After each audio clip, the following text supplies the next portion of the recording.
Assalamualaikum warahmatullahi wabarakatuh. Dengan teman-teman mahasiswa sekalian, ketemu lagi dengan saya Sundari Fitri, jurusan Pendidikan Bahasa Inggris Universitas Islam Negeri Sumatera Utara. Di pertemuan kali ini kita akan berdiskusi tentang sejarah bahasa Indonesia. Baik, ada beberapa hal yang perlu kita pahami untuk mengenal sejarah bahasa Indonesia.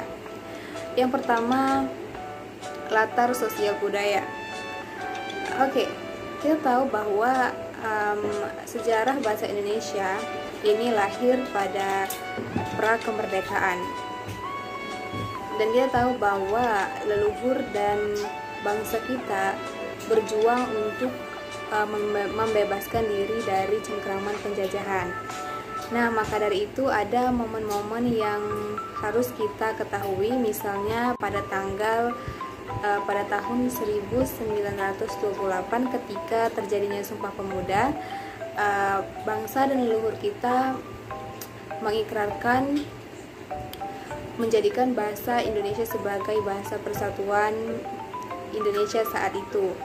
Nah, kenapa pada masa Sumpah Pemuda diikrarkan bahwa bahasa Indonesia menjadi bahasa persatuan? Karena para leluhur kita adalah orang-orang yang cerdas, orang-orang yang pintar, yang mempunyai intelektual tingkat tinggi.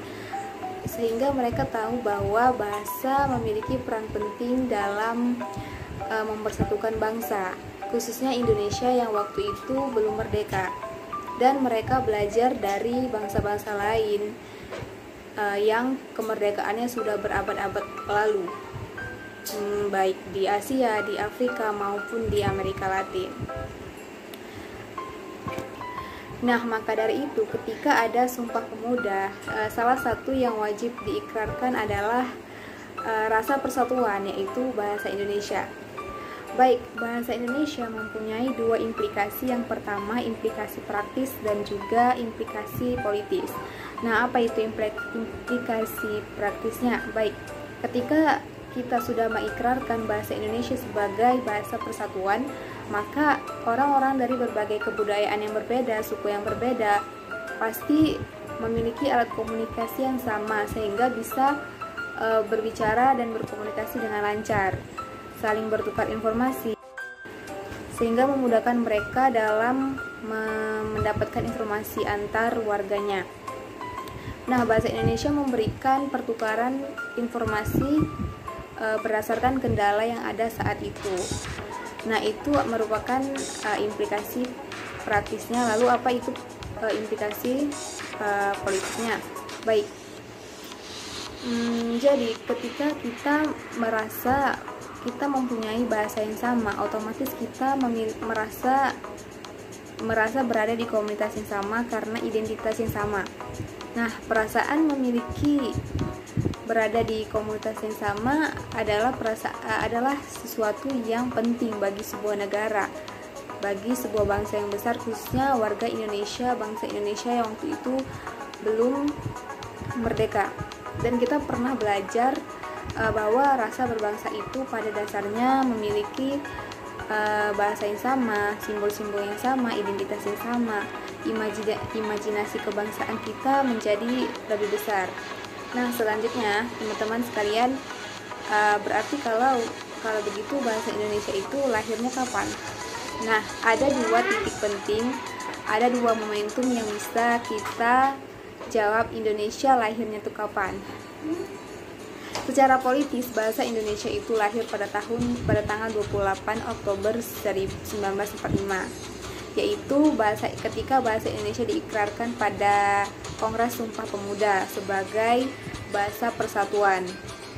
Nah, tetapi secara yuridis bahasa Indonesia itu lahir pada tanggal 18 Agustus 1945, yang waktu itu disebutkan secara tegas bahwa bahasa negara adalah bahasa Indonesia di Undang-Undang tahun 1945. Nah, oleh karena itu ada dua titik penting bahasa Indonesia itu lahirnya kapan. Yang pertama, pada tanggal 1928 itu secara politis, Sumpah Pemuda. Kemudian tahun 1945 Yuridis waktu diundangkannya. Baik, setelah diundangkannya pada tanggal 1945, bahasa Indonesia resmi didasarkan konstitusi diakui sebagai bahasa negara dan bahasa persatuan. Nah, setelah merdeka pada tahun 1945, baru kita membuat dan mengesahkan ejaan sendiri yang dinamakan dengan ejaan yang disempurnakan. Ini membuat bahasa Indonesia memiliki ciri yang berbeda dari bahasa-bahasa yang lain. Nah, meskipun secara kesejarahan bahasa Indonesia memiliki perbedaan dengan bahasa Melayu yang digunakan di daerah Riau dan sekitarnya, bisa juga di Malaysia itu berbeda. Identitas sebagai suatu bangsa terus berkembang. Pada tahun 1901 itu ejaan Melayu. Pada tahun 1945 diubah menjadi ejaan Republik, dan pada tahun 1972 diubah menjadi ejaan yang disempurnakan atau EYD. Terakhir tahun 2015 diubah menjadi PUEB.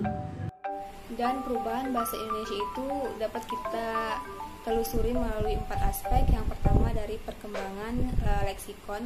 Jelas bahwa kita memiliki jumlah kosakata yang cukup banyak daripada tahun sebelumnya, seperti tahun 1945.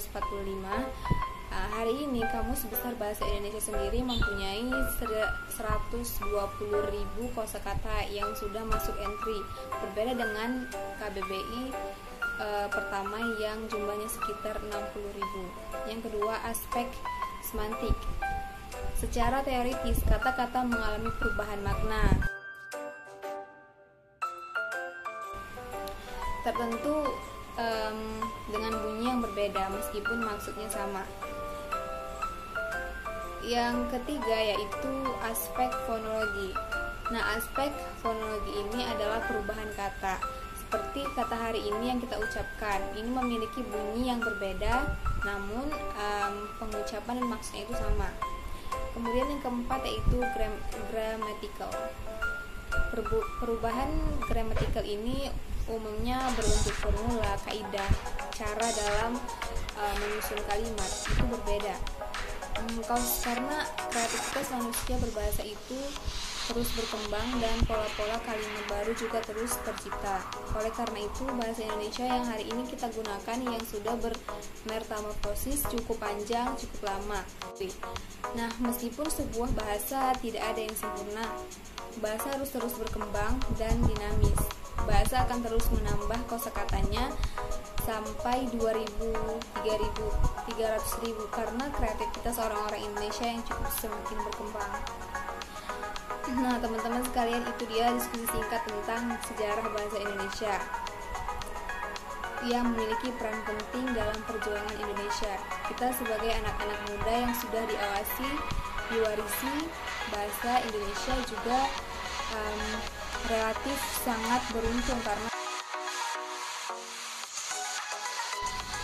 sehingga komunikasi antar warganya itu cenderung sulit dilakukan dan tidak lancar. Nah, kita sudah bisa berkomunikasi dengan lancar dengan orang-orang yang berasal dari berbagai daerah di Indonesia. Ini merupakan suatu keberuntungan dan berkah tersembunyi bagi kita semua.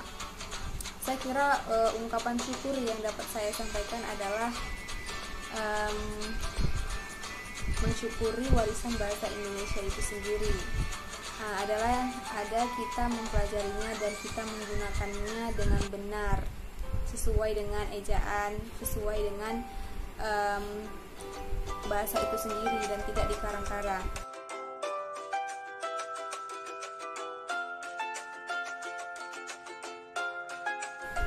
Terakhir dari saya, Assalamualaikum warahmatullahi wabarakatuh.